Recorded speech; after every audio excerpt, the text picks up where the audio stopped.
తిరుపతిలోని శ్రీ కోదండరామస్వామి వారి వార్షిక బ్రహ్మోత్సవాల్లో 5వ రోజు కావడంతో ఈరోజు స్వామివారికి సాయంత్రం 8 గంటల నుంచి రాత్రి 10 గంటల వరకు గరుడ సేవా కార్యక్రమం జరిగినది.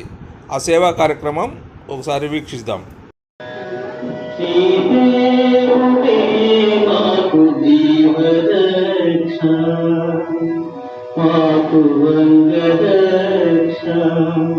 మాకు జీవరక్ష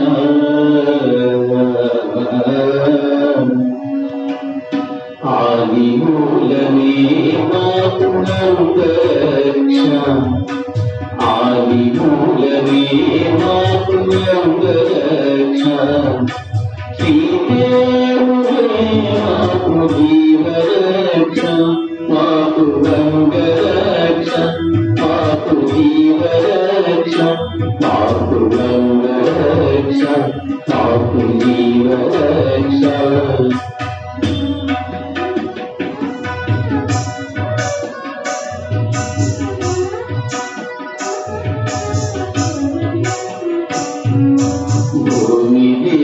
పతిగైన పురుషోత్తముడే మాకు భూమిపై ఏడున్న పూర్తి రక్ష భూమి దేవి పతిగైన పురుషోత్తముడే మాకు భూమిపై ఏడున్న పూర్తి రక్ష పావని జలదిశాయి అయిన దేవుడే మాకు సాహిత్యమందున్న జలరక్ష పావని జలదిశాయి అయిన దేవుడే మాకు సాహిత్యమందున్న జలరక్ష మాకు భూమి రక్ష మాకు జలరక్ష ఆది మూలమే మాకు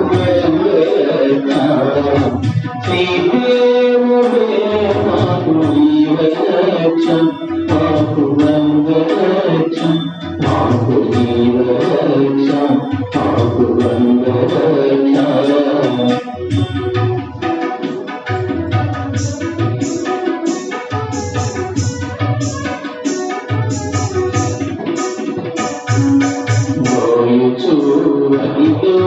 మూర్తి అయిన దేవుడే ఆయములు దాటకుండా రక్ష అగ్నిలోయమూర్తి అయిన దేవుడే ఆయములు దాటకుండా రక్ష. స్వామివారు గరుడ వాహనంపై ఆలయం చుట్టూ 4 మాడ వీధుల యందు దర్శనమిచ్చారు. భక్తులు భక్తి శ్రద్ధలతో కర్పూర నీరాజనలతో స్వామివారిని కొలిచారు. అంతేకాకుండా స్వామివారి సేవలో శ్రీ శ్రీ శ్రీ పెద్ద జయం గారు, శ్రీ శ్రీ శ్రీ చిన్న జయం గారు,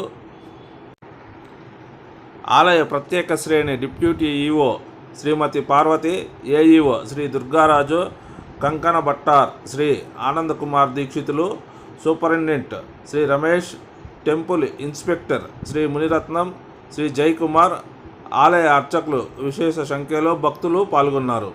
మరి చూశారు కదండి, మన ఎస్ఎస్టీ ఛానల్ని సబ్స్క్రైబ్ చేసి బెల్ ఐకాన్ ఇచ్చి షేర్ చేసి లైక్ కొట్టి మీ కామెంట్స్ తెలపండి. మీరు ఇచ్చే కామెంట్సే నాకు మరింత ప్రోత్సాహాన్ని ఇస్తుంది. ఉంటాను. నమస్కారం.